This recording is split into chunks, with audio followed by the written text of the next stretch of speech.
Life of Frederick Douglass, Chapter 8. Soon after I went to live in Baltimore, my old master's youngest son, Richard, died. About 3.5 years after that, my old master, Captain Anthony, died. That left only his son, Andrew, and daughter, Lucretia, to share his estate. He had died suddenly, leaving no will concerning the disposal of his property.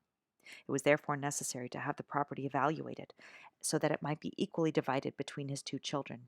I was immediately sent for to be valued with the other property. I left Baltimore with a young heart full of sadness and a soul full of anxiety.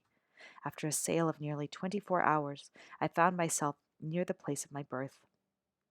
I had been absent from it for almost 5 years. I was between 10 and 11. We were all ranked together at the evaluation. There were horses and men, cattle and women, pigs and children, all holding the same importance and all subject to the same examination. Silver-headed elders and lively youths, maids and matrons had to undergo the same shameful inspection.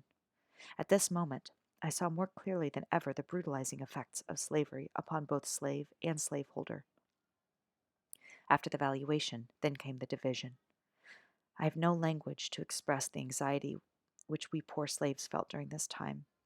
Our fate for life was now to be decided. We had no more say in the decision than the beasts among whom we were classified.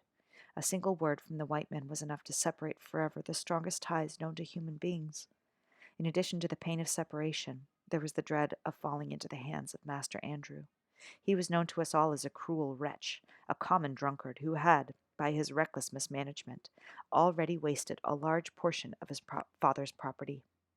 I suffered more anxiety than most of my fellow slaves. I had known what it was to be kindly treated. They had known nothing of the sort. They had seen little or nothing of the world. Their backs had been familiar with the bloody lash and had become tough. Mine was still tender, for in Baltimore I got few whippings, and few slaves had a kinder master or mistress than myself. The thought of going from their home into the hands of Master Andrew terrified me.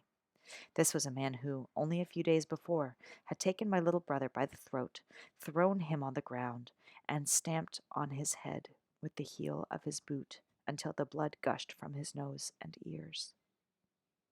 After he had so savagely assaulted my brother, he turned to me and said he would do the same to me one of these days, meaning, I suppose, when I became his possession.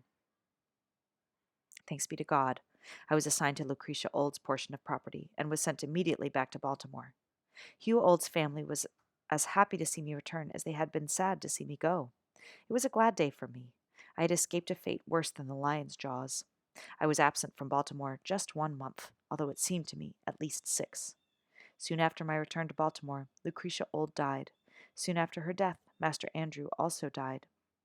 Of all the slaves who had belonged to Captain Anthony, and then to his children, not a single one was freed. I remained the property of Thomas Old, Lucretia's widower. At this time, the shameful treatment of my grandmother deepened my hatred of slavery and slaveholders. From youth to old age, she had served Captain Anthony faithfully. Having populated his plantation with slaves, she had been a primary source of his wealth. She had rocked him in his infancy, cared for him in his childhood, served him throughout his life, and at his death wiped the sweat from his brow and closed his eyes. Yet both Captain Anthony and his children had left her a slave for life. She saw strangers divide up her children, grandchildren, and great-grandchildren like so many sheep. Being very old, my grandmother was of little value to her new owners. Her body was racked with pains, and helplessness was stealing over her once strong limbs. So her owners built a little hut in the woods and left her there to care for herself in utter loneliness. In effect, they turned her out to die. If my poor grandmother still is alive, she lives only to remember and mourn the loss of her children, grandchildren, and great-grandchildren. Her home is cold and empty. Instead of her family's voices, she hears the doves moan by day and the owls scream by night. Now, when she most needs her children's tenderness and affection, this devoted mother of 12 is alone before a cold fireplace. No one is there to even give her a decent burial.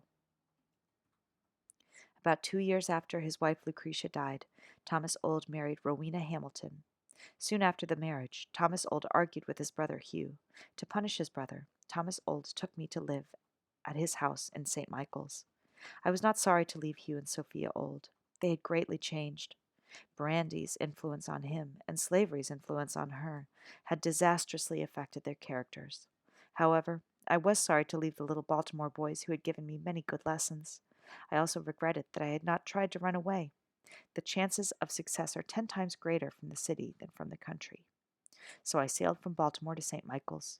During the trip, I paid special attention to the route that steamboats took to Philadelphia. When they reached North Point, they went up the bay in a northeasterly direction instead of going south. This was important information. My determination to run away had been revived. As soon as I had a good chance, I would try to escape.